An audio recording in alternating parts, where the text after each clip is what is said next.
Hello, welcome, Healthy Habiteers. It's Wednesday night, October 1st, and Linda is on the line with me on the video, and we're talking about the healthy habit of sleep, which is what we're focusing on this week. And so in our book, Dr. A's Habits of Health, in chapter 17, it's all about sleep. And there is a little quiz in there that I thought would be interesting for us to all answer. So everybody get a piece of paper and write down your answers, and then we'll talk about what your answers mean. Okay? So first, answer the following questions. What time do you turn off the light to go to bed? So I think maybe, are you looking for a paper? Yeah. Okay, I'll give everybody a minute to find something that they can write with.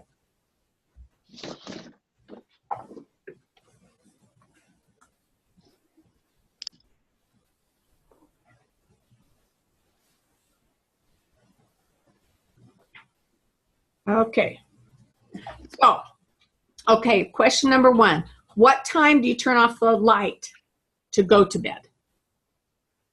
Okay, so just write that down, what time you turn off your light. Okay, question two. How long does it take for you to fall asleep?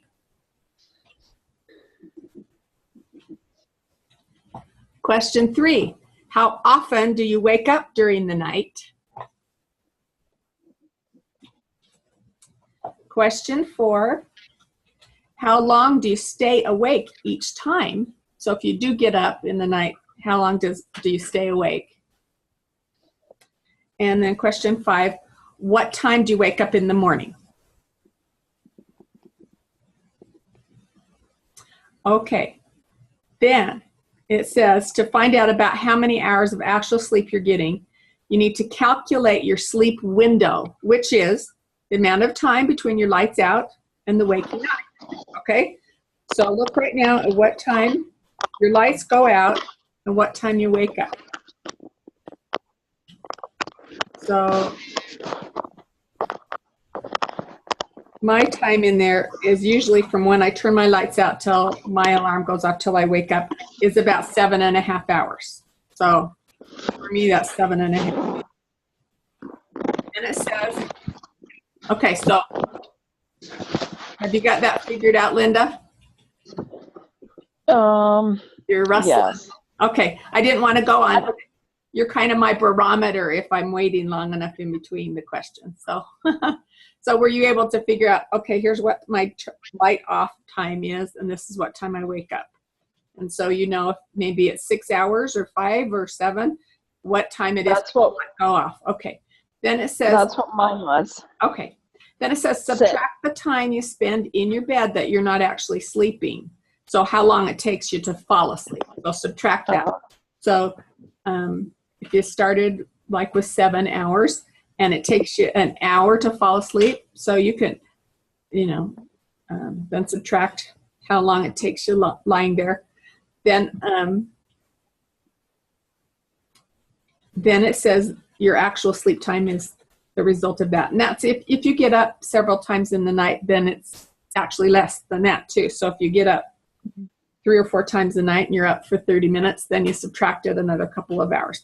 So I think that's pretty elementary. Everybody can kind of figure that one out of about how many hours. It says, remember, and here it says men should get 7 to 8 hours and women 6 to 7, but they've done more recent studies that both men and women need between 7 and 8. So ask yourself, are you getting enough sleep? What are your results? How are you doing with that? Okay, now part 2 is going to be how restful is your sleep? What kind of quality of sleep? Okay, so there's 9 questions. All right. Now, what it says really ideally is that you're going to answer these every day for a week, entering responses. There's a sleep log in the appendix. And what I'm going to do is send this appendix to each of you. I'll email it to you so you'll be able to keep track of it. So there's a little sample sleep log. It looks like this. So that's what you'll get in your email, that you'll be able to keep track of when you get in bed and when you're actually sleeping. And we're going to keep track of it this week to see how we're doing with our restful sleep. Okay, so here's the questions that will help you figure out if there are some of your behaviors that are affecting your sleep. So we're going to talk about your behavior. Number 1, what time did you actually get into bed last night? Okay, so that's number 1. Number 2, what time did you get out of bed this morning? Okay. Okay. What hours did you actually sleep? And so that's kind of what we just figured out a little minute ago. Okay. Did you take a nap today? If yes, how long of a nap did you take?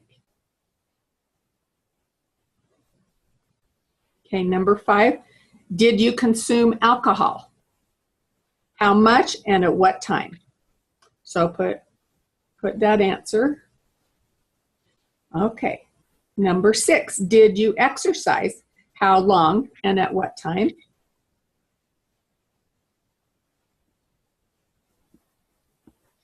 Okay. Did you drink coffee or other caffeinated beverages? How much and at what time?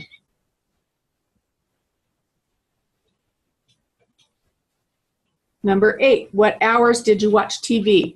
So I guess you'd think of last night and, you know, from last night at this time until you're watching this. So in the last 24 hours, what hours did you watch television? And so I guess the question is, if you couldn't get to bed till midnight, were you watching TV till 11:45? I guess that's what you're asking yourself. Okay, that's number 8. And then number 9 is, did you take any medications and at what time? Okay, so here's the steps it says to healthy sleep. So those are the questions you're gonna review after I email you your sleep log. And those, I'll be sending one to Linda and to those 18 people that are on my Healthy Habiteers team. If any of my other clients or contacts would like to receive that sleep log, then send me an email or text me or call me, and I'll send one to you as well. Okay, so it says, now that you've got your baseline from your sleep assessment, here we're gonna look at how to improve your sleep, okay? So we're gonna find out how your brain is programmed, and so we can help it to return to the default mode of sleeping. Sometimes we've got so much else going on, our default is not sleeping. You know, sometimes when you have to reset your phone back to the original settings. So we're looking at what we need to do. So the first thing you have to know, step 1, is you find your chronotype. Now what that means is, are you a lark or are you a night owl? Mm-hmm. And you know that if the chronotype, it says it's whether you wake up early and you're really wake up awake, and you're really active and alert the first part of the day, or do you like to stay up late and you're most alert in the evening? So that's good to know that about yourself and what you are. And people, I don't know that you really can change that. So it says most people aren't wholly one or the other, but they're somewhere in between. Okay. If your sleep occurs at the wrong time of day for your chronotype, then it's harder to get the rest you need. So it says there's 2 circadian markers, maximum amount of melatonin and minimum core body temperature. That helps you know when the middle of your sleep, your deep REM sleep is. And so it's pretty interesting. Okay, so it says, as far as body temperature, morning types reach their minimum temperature at 4 a.m. Evening types reach their minimum temperature at 6 a.m. It's interesting. Okay. So it says morning types and evening types both seem to need about the same amount of sleep. Knowing which one you are will help you determine which habits and behaviors suit your needs, are therefore more likely to help you succeed. If you're a lark, you might want to get to bed early, complete your task list in the evening, and exercise in the morning. But it says if you're a night owl, You might want to rearrange your work schedule to see if you can arrive and leave work later. So if your job's kind of flexible and you're a night owl. Now, Linda here is a night owl, I think, but your job is you have to get up early. And I think there's That's right. a lot of people out there that have that same problem. What do you do if you're a night owl, but you have a job that you have to be there in the morning? So that's a really good question because I think a lot of people are in that situation. So step 2 is you need to set a bedtime. And I think y'all know what that is. You need to know, it says it doesn't matter if your bedtime is 9 p.m. or 1 a.m. What's important is that you establish a uniform pattern and you go to bed at the same time every night, even on the weekends. That's really an important thing for your circadian rhythms, for your body to get used to sleeping. So if sometimes you're staying up late and then you try to go to bed early, your body's not going to want to go to bed early. So then it says step 3 is set your routine. So have a nighttime routine and kind of have the same things you do each night. So then it says during the day, some of the things that will help you is when you wake up, get up. So get out of bed. Okay. The second thing is limit your caffeine. 3, eat responsibly. Number 4, say no to naps. They really suggest if you need a little power nap, a 5-minute power nap won't hurt. But if you try to take a long nap in the day, it will throw you off. And about eating responsibly, it says you really should stop eating within 3 hours of going to sleep. If you really need something for bed, before bed, try a small glass of skim milk or chamomile tea. For optimal sleep, eliminate high sugar foods throughout the day and avoid large, energy-dense, or fatty meals at night. I don't know if any of you have ever done that, had a fatty meal at night, and then you end up with antacid, and it just keeps you awake in the night. Okay, so that's what you do during the day. It says in the evening, you should decrease your stimulation. So you shouldn't exercise at night. You should eliminate your cell phone use about 2 hours before you plan to fall asleep. Minimize your liquid intake at night. We all know why. It's hard. It'll wake you up at night. And it says avoid exercising within 2 hours of going to bed. Okay, 3 more things. Take your medications. It says if your pain or allergies keep you awake, make sure you take your medication an hour before your bedtime, so they'll have time to reach effectiveness. A hot bath can also help pain. It can help pain relievers such as ibuprofen get to your sore muscles quicker. I didn't know that. Okay. All right. It says, of course, always check with your doctor about any medication. Okay. 2 more things. Avoid alcohol within 90 minutes of bedtime. So you shouldn't have alcohol within 90 minutes.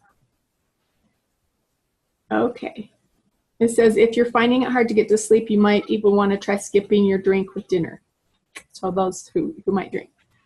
The last thing is to resolve family issues. Arguments with your spouse, logistical concerns about getting kids to school, your to-do list for the next day. All these issues should be resolved before you start your bedtime routine. Never go to bed mad. Okay. So there's a whole much more in this chapter about ways to get prepare your bedroom and yourself and your bed with the right color, with lack of light, using scents, like lavender and things like that help you get to sleep better. Something it says is make sure you have clutter out of your bedroom, put them away so that then you can relax when your head hits the pillow. So those are all important things about sleep. Okay, so something I did that helped me, because I have a bad habit of going to bed late, and so I set myself a chart that I decided over a period of 30 days, if I just moved my bedtime back by 5 minutes a day, so like at 1 o'clock in the morning, if the next day it was 12:55, then it was 12:50, then 12:45, and just moved it back 5 minutes. It took me about 30 days to have my bedtime be moved back an hour and a half. And so that was really helpful. And so that's a suggestion I'd give everybody. Another thing I heard is that they say if you really are serious about wanting to reset your clock, that you're supposed to go on a camping trip by yourself for 3 days with no digital outside world, no clock. And so you go to bed with the light when the sun goes down and get up when the sun comes up. So I don't think that's very feasible for any of us to go camp by ourselves and have nothing to do with the outside world. So maybe try instead of just saying, okay, I'm going to start tomorrow going to bed at 10 o'clock, just start moving it back 5 minutes a night or 10 minutes a night and have a goal by 30 days from now you could be at a better bedtime. So that's a good little challenge too. Okay, so anything you'd like to add, Linda, about sleep? No, that's a good idea, because I just said to myself, I've got to be in bed by 10 o'clock, so I should work up to that. Yeah, well, it might work, but sometimes, like you said, is that okay if I share with what you told me before we started recording about what happened sure. last night? Huh? Oh, yeah. Okay, well, you could tell. So you got to bed and you turned off your light, and then what happened? I just tossed and turned forever, and I had taken actually a couple of Advil PM even. Uh-huh. And I don't know, I just had a lot on my mind, I guess, or so then I got up for a while, and so the last time I went to bed, it was around 2 a.m. My alarm goes off at 5:15, so 3 hours is definitely not. No, it's not. So do you have a phase at night, like maybe right now, that you're just like, if I could just lay in bed and go to sleep right now? And so sometimes you kind of have that first wave of sleepiness, but if you stay up and keep doing, it kind of goes away and doesn't come back. It's true. Yeah. So maybe try going to bed with that first wave, even if it means you set your alarm 30 minutes earlier so you can get some of the things done in the morning.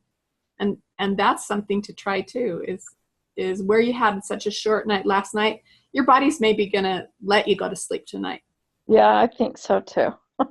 You might be able to get to sleep in the next couple minutes. Wouldn't that be nice, and get a good night's sleep? So the goal really is to get a minimum of 50 hours a week of sleep for us to have the correct, and I don't know if you're familiar with melatonin and serotonin, but melatonin is something our body, it's actually an over-the-counter herb that you can take that helps your body to wind down at night. And so melatonin is made by our body when it's dark outside. So it helps you if you don't have light in your room, if you don't have a night light and don't have an alarm with a glowing dial in your face. So it helps you to have your room be completely dark. And then your body will produce that melatonin it needs.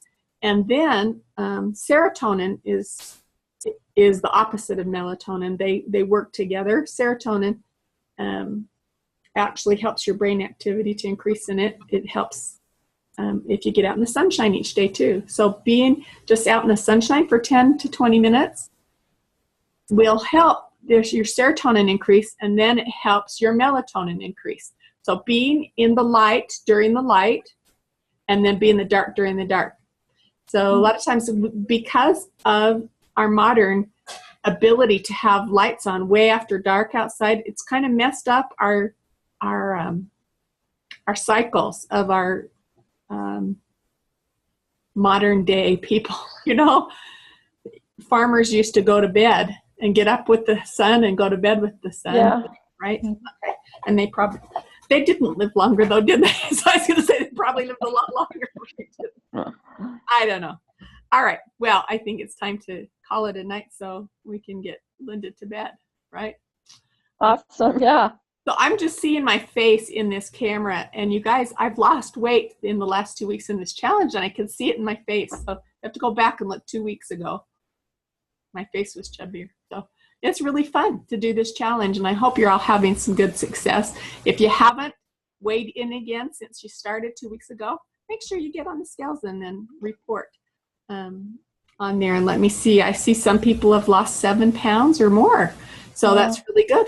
Some people have really done really well.